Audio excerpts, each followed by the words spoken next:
Welcome back, everyone, to another deep dive. Today, we are heading deep into ancient Egypt. Not just for the pyramids and the grandeur, though. No, something much more specific today. Exactly. We're exploring the idea of sacred spaces and, maybe more importantly, the god who is tasked with guarding them. Anubis. Anubis, yes. But perhaps not quite in the way you might immediately picture him, solely linked to mummification. Yeah. We're looking at him as the guardian, the protector of these holy sites. Mm-hmm. Our source for this is some really interesting material from a text called Anubis, Guardian of Sacred Spaces. It gives a pretty unique angle on protection, reverence, what sacred even meant back then. It really does. So our mission, if you will, is to really get into Anubis' specific role here. What did his guardianship actually involve? And what does that tell us about how they understood the sacred itself? And how that might still resonate, perhaps. Precisely. How these ancient duties connect to, well, universal ideas about protecting what we value most. It's a fascinating area. The whole concept of defining and then defending sacredness. It tells you so much about a culture's core values. Okay, so let's unpack that a bit. Let's set the scene. We're talking about ancient Egypt, a civilization steeped in the divine. But what actually made a place sacred before we even get to the guardian? Think about the temples, the tombs, maybe hidden shrines. Our source digs into this. What gave a physical spot that sacred quality? What made it hallowed ground? Well, that's really the starting point, isn't it? The text suggests it wasn't always just, someone pointing and saying, this place is sacred now. Often these places were seen to have a kind of inherent power, a natural sanctity almost. Maybe it's where the line between our world and the divine felt thin. Like a natural conduit. Exactly. Or maybe where some really important mythic event supposedly happened. The Force puts it quite directly. Within these spaces, they find a connection to the gods. A connection to the gods, okay. So these aren't just buildings, they're junctions, points of access. The text emphasizes this. The places are meant to be a place of power, and they are. They had a real, almost tangible energy, a link. I see. So an inherent power, direct line, almost. And that inherent power, that immediate connection, well, that's what made them vital to people's spiritual lives. But it also makes them vulnerable, doesn't it? If a place holds that much significance, that much power. Precisely. It demands protection. You can't just leave something like that open, undefended. It's almost a logical consequence within their worldview. Value implies vulnerability, which necessitates a guardian. So with that much on the line, the very connection to the divine, who do they turn to? Who gets this huge job? And this is where it gets really interesting, like you said. Yeah. Because into this scene, this sacred, powerful space, here comes Anubis. And he's not just sort of hovering in the background. The source paints a very strong picture. At every entrance, every corner stands Anubis, vigilant and strong. That repetition, every entrance, every corner, what's the significance of that positioning? It's absolutely key. His location isn't accidental. He's not just in the space, he's right at the edge, at the boundaries. Okay. The text says, see how he defines a space, a shield. It's about creating that clear line. This side is mundane, maybe. That side, that's sacred. So he's like a living marker. A living marker, yes, and a shield. It's more than just keeping people out, though that's part of it.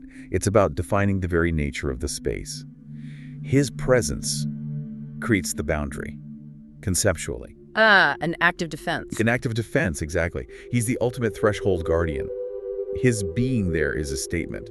You are now approaching something holy, and it is protected, powerfully. Okay, that makes sense. So he's not just the statue they put up. His presence is an ongoing action, a constant vigilance. Absolutely. It implies watchfulness, readiness. It's not passive. It's dynamic, just by being there at those key points. So how does the text elaborate on that? Moving beyond just where he is to what he actually does, what are the functions that make his presence so dynamic? Right, it's not just symbolic placement. The source emphasizes the function. It explicitly says, the defender of faith. He is there to protect. He has his duties. The duties, okay. It shifts from just being there to having an active role, a job description, if you like. Yeah. And that job has several distinct parts. All right, let's get into those duties then. This feels like where we see the real complexity of his role. What specific responsibilities did Anubis have, according to this source? Well, the protection he offered was multi-layered. It wasn't just one thing. First, and maybe the most crucial, is the spiritual side. Okay. The text says he keeps those places holy. That's about preserving the very essence, the sanctity of the site, maintaining its spiritual purity, basically. So keeping the connection strong. Undiluted. Exactly. Making sure its power isn't diminished or corrupted. Because if that happens, the place might physically be there, but its sacredness, its whole reason for being is Gone. It's lost. So he protects the meaning, the spirit of the place. Then there's the more, let's say, tangible side, physical integrity. The source mentions the sanctuary safe. He helps preserve the actual place, the building, the object. Right. Guarding against damage, whether it's from nature, accidents, or, deliberate harm. Ensuring the physical container for that sacredness remains intact. Makes sense. Keep the vessel safe. Mm-hmm. And then there's a third aspect, which is very active, very direct. The text calls it a warning to the unworthy. Those that might come and be bad are to be stopped. Stopped. So actively preventing entry or harm. Yes. This shows him as a gatekeeper. Not just watching, but actively stopping desecration, misuse, disrespect. Whether it's intentional malice or just ignorance. Like a bouncer for the sacred. In a way, yeah. A formidable one. Okay. He ensures that only those who are supposed to be there, or at least approach with the right intention, can get close. It's protecting against threats, both obvious and maybe more subtle. Wow. Okay, that's really comprehensive.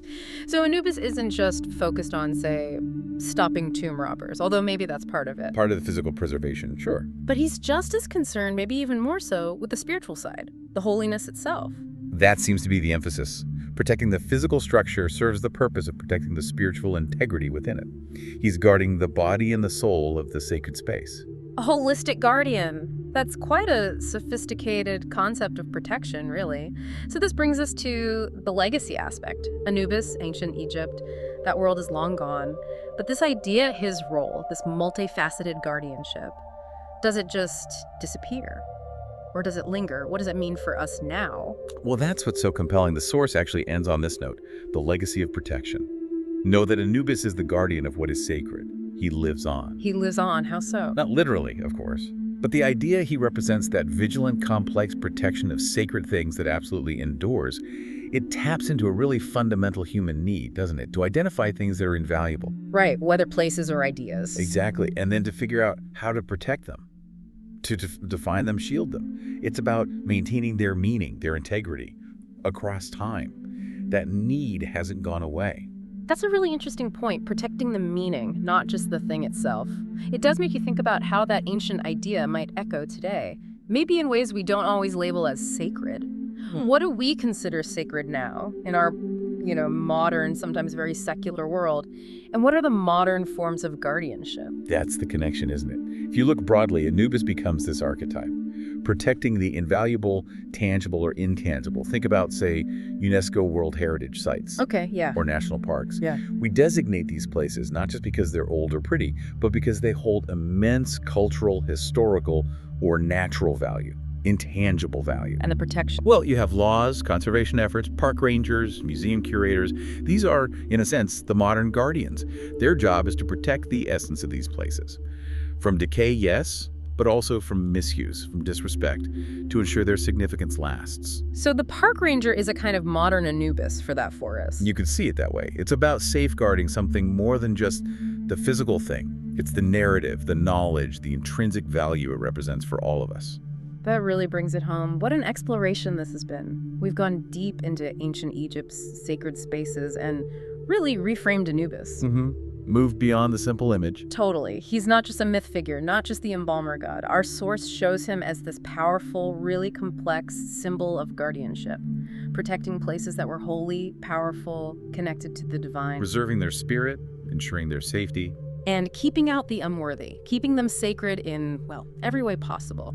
So as you go about your day today, maybe take a moment, think about what places or what ideas, maybe even what values you hold sacred, and what kind of guardianship helps keep them safe. Is it personal effort, community action, something else? And that really leads to a final thought, perhaps. In our world today, sacred means so many different things to different people. It could be an ancient temple, sure, but it could also be a principle, like human rights, or a personal promise, or even an ecosystem. Right. So the question becomes, who, or maybe what, serves as the modern Anubis for these things? What defines and protects those vital boundaries for us now? That's a powerful question to end on, bringing that ancient wisdom right into our lives today. It seems the ancient Egyptians, through Anubis, really understood something profound about needing dedicated, holistic protection for what truly matters. And that wisdom, well, it still resonates as we figure out what we choose to safeguard and how we do it.